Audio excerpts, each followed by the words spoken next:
Assalamualaikum warahmatullahi wabarakatuh. Perkenalkan, kami dari kelompok 11. Di sini kami akan menceritakan sinopsis novel Ronggeng Buku Paruh karya Ahmad Tohari. Perkenalkan, saya Parin Julia. Saya Arlandian Maulana. Saya Sini Nurwidia. Selamat menyaksikan. Di sini saya akan menceritakan sinopsis buku pertama yang berjudul Catatan Buat Emak. Duku Paruh adalah sebuah pedukuhan yang terdiri dari 23 rumah dan dihuni oleh orang-orang keturunan Ki Secamanggala. Ki Secamanggala adalah nenek moyang dari orang-orang yang berada di Duku Paruh. Duku Paruh kini sedang dilanda kemarau panjang. Sawah-sawah kering dan makhluk hidup susah untuk mendapatkan air. Di tepi kampung, 3 orang anak laki-laki, Rasus, Warta, dan Darsun sedang mencabut singkong. Mereka sangat berusaha untuk mencabut singkong dan setelah berhasil mereka pergi ke bawah pohon nangka untuk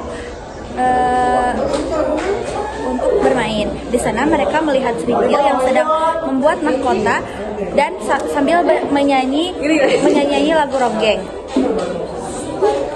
Sakaria kaki Serintil yang melihat Serintil sedang menerima itu, dia merasa bahwa Serintil telah dirasuki roh indah, dan dia juga percaya bahwa Serintil bisa mengembalikan cipta Duku Paruh yang terkenal seperti dahulu. Akhirnya, keesokan harinya Sakaria menemui Kartareja, dukun ronggeng. Mereka sepakat bahwa Serintil memang telah dirasuki oleh roh ronggeng.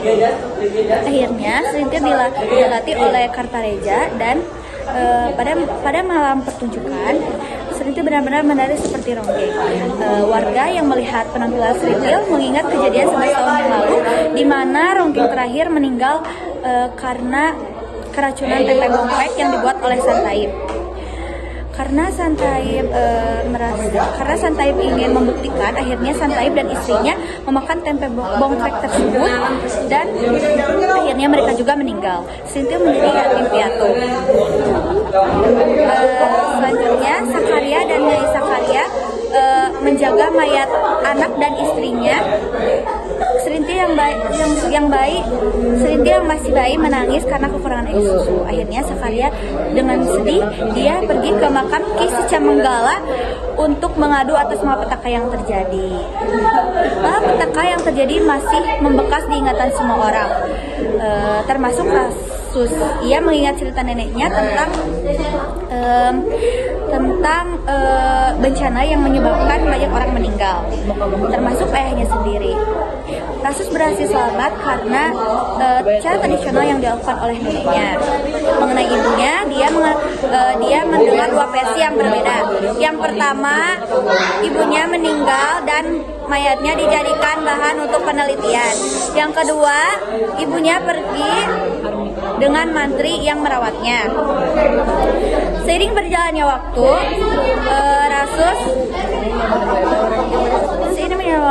Serintil yang kini menjadi ronggeng mendapat banyak perhatian.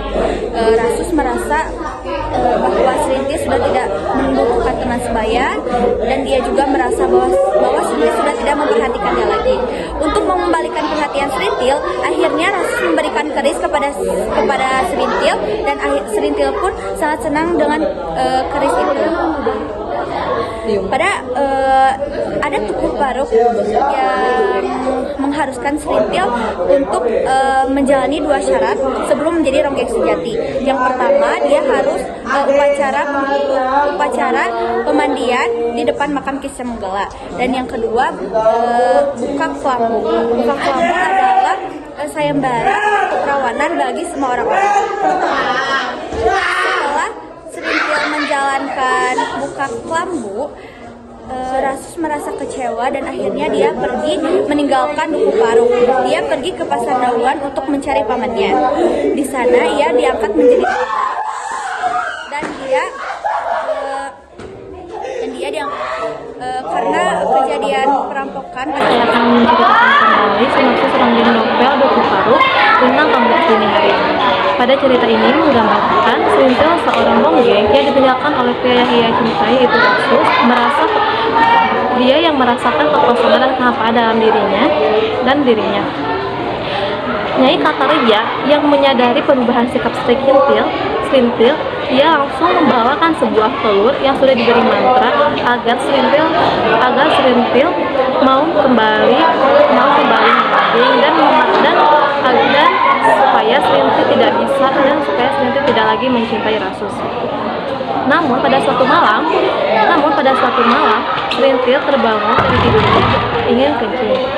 Tidak sengaja Serintil kencing di dalam tanah yang sudah dikuburi oleh telur tersebut, dan secara tidak langsung mantra tersebut telah dipatahkan oleh Serintil.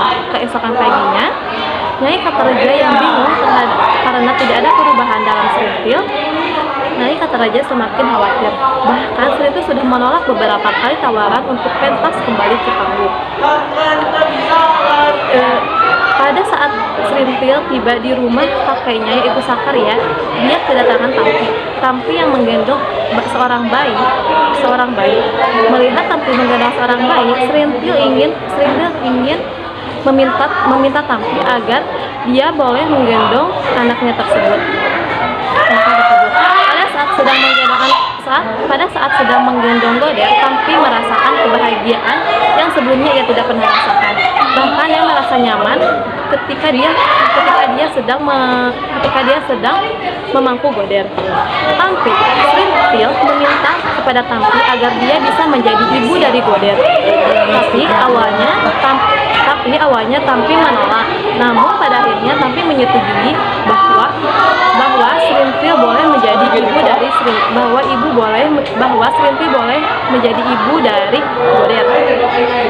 Bahkan yang lebih membingungkan lagi, Serintil bisa menyusui Goder. Bahkan Serintil belum pernah hamil dan belum menikah. Di sisi lain, Maksusi datang ke dukun. Dia meminta dukun tersebut agar mempermalukan Serintil pada saat acara pentas 17 Agustus. Dia ingin membalaskan dendam karena Maksusi telah dipermalukan oleh Serintil. Pada setelah pentas 17 Agustus selesai, Serintil diundang lagi oleh Sentika untuk menjadi tayu. Bukan hanya menjadi tayu saja, tetapi Serintil diminta Sentika untuk menjadi gowok bagi anaknya karena Sentika dan Nyai Sentika khawatir terhadap Waras khawatir terhadap Waras, takutnya dia tidak seperti dia pada umumnya. Namun kekhawatiran tersebut tidak terbukti bahwasanya Waras masih menjadi laki-laki seperti pada umumnya. Pada tahun 1964, Ronggeng Duku Paruk semakin naik dan sering pentas di acara-acara seperti rapat, hajatan, dan lain-lain. Karena Ronggeng Duku Paruk sering pentas di hajatan-hajatan, dia melihat seorang Pak Bakar. Serintil melihat Pak Bakar sangat kagum karena dia mempunyai jiwa kebapaan yang sangat baik dan tegas. Serintil diberi hadiah oleh Pak Bakar dan rombongannya berupa satu set sound system. Bukan hanya satu set sound system saja, tetapi Pak Bakar ingin mencoba mempengaruhi Serintil dan warga Ronggeng Duku Paruk supaya warga Duku Paruk bisa ikut kontribusi dalam partai politik. Yang sebelumnya warga Duku Paruk anti politik, bahkan tidak pernah sekalipun mendengarkan kata politik. Namun pada saat itu warga Duku Paruk menyetujui dengan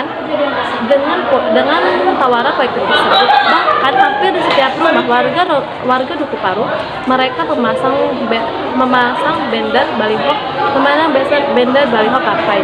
Tetapi pada rumah Sakarya dia tidak memasang karena dia masih menghormati leluhurnya yaitu Ki Saca Manggala. Pada suatu malam, makam Ki Saca Manggala rusak. Warga Duku Paruk tidak terima dan mereka curiga bahwa yang merusak bahwa yang merusak makam Ki Saca Manggala itu yaitu Pak Bakar, karena warga Dukuh Paruk tidak menuruti apa yang Pak Bakar inginkan. Karena merasa tidak terima, akhirnya Srintil dan Sakum pergi ke kantor polisi untuk melaporkan kejadian tersebut. Tetapi pada saat sampai di kantor polisi, malah Srintil yang ditangkap oleh polisi dan Sakum. Karena Srintil dan Sakum termasuk ke dalam barisan orang-orang yang harus ditangkap, karena sebelumnya sudah ada yang melaporkan Srintil dan Sakum. Tidak hanya Srintil dan Sakum saja, tetapi polisi juga menangkap Nyai Kartareja, Sakarya, dan 2 orang penabuh lainnya. Terima kasih. Saya akan membacakan buku 3 yang berjudul Jentera Biang Lala.